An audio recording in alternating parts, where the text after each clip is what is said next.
The Successors War Mod for Rome 2 has just released, and this mod focuses on the era of the Diadochi. That's essentially what this mod is. It's the ancient Greek version of Game of Thrones. Alexander the Great has already passed into the afterlife, and now his generals squabble for petty scraps of the massive empire that once stretched from the shores of Asia Minor to the borders of India. You get to decide the fate of this era. Who will you choose? As for Ptolemy in Egypt, will you establish a new Greco-Egyptian Empire, or will you play as ambitious Antiginous, whose brutality stirs fear into the hearts of the other leaders? Or will you play Seleucus and build a mighty Seleucid Empire? Or will you decide the fate of the Gauls, the Germanic tribes, or Rome itself? It goes without saying, there is no one path.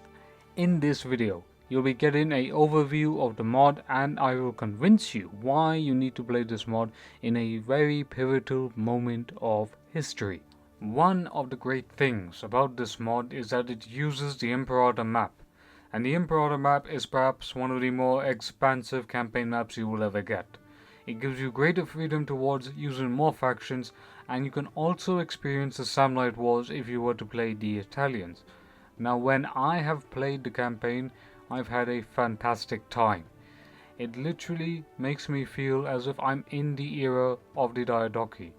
You know, you have historically accurate families, you have more regional names, you've got 14 new factions, including 16 more playable factions, which I will go through. And the campaign itself is 4 turns per year, though I would rather prefer a 12 turns per year submod. And obviously, the vanilla edicts have been tweaked, although I want more specific edicts focusing on the factions themselves. And in this campaign, if you play as the Diadochi factions, you benefit of course from raisins, sacking to incentivize your gains within war.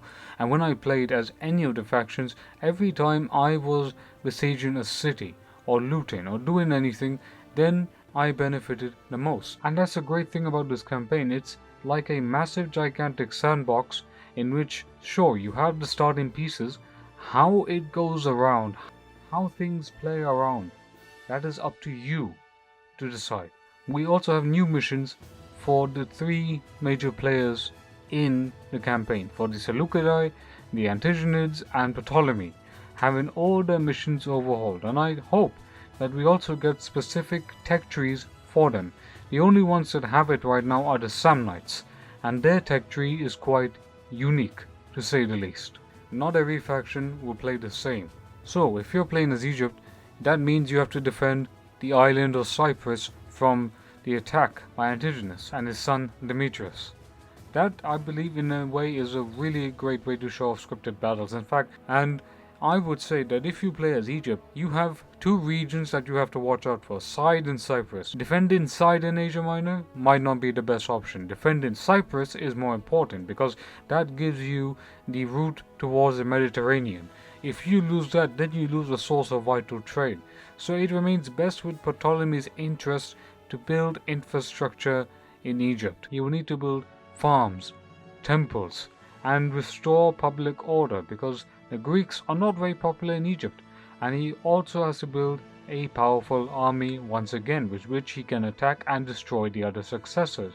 But Ptolemy has long-term ambitions.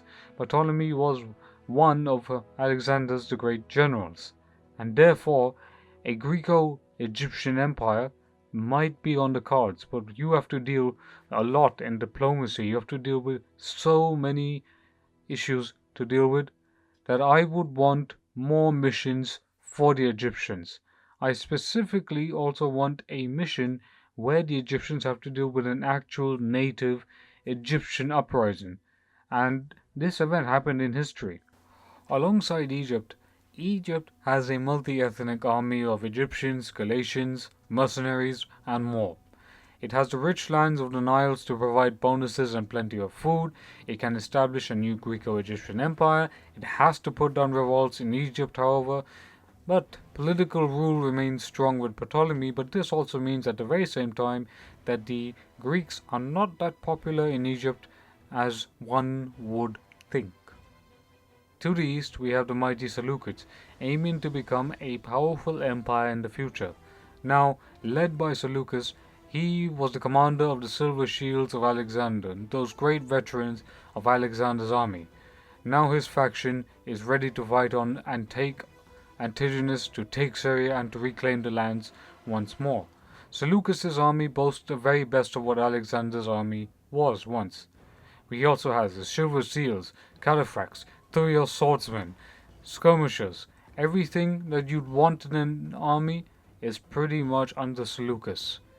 These units will give Seleucus the advantage in battle, as he watches from Babylon, coldly calculating where his next move will be. But be in no doubt, the Seleucids have long-term ambitions, even if it will come at the cost of removing anyone that is an obstacle to their power. The Seleucids are more difficult to deal with. And why is that? The capital is in Babylon and they're looking to expand and build a new Hellenistic empire. So they have to get the Persian satrapies under their control, and when I played as Seleucus, it is a difficult campaign. It's not an easy one either. So the odds are stacked against you. However, you have the experience of Alexander's veterans. And I believe if you choose the Seleucids, you can build a more powerful empire than anyone could ever imagine. So, the Seleucids are another great pick to choose from. And the other faction that is also a great pick is Antiginous, who leads a powerful army in the lands of Syria, along with his son Demetrius. And Antiginous is a very brutal but ambitious leader. So if you want to play as one of history's greatest generals that will one day establish a dynasty that will fight with the might of Rome, then Antiginous is a very good pick. And I think that itself would be a fantastic choice in my opinion. In Thrace, Lysimachus, cunning and efficient, he was the bodyguard of Alexander the Great. Now he lives with an uneasy existence with his Dacian neighbors, and he doesn't trust Antiginous either.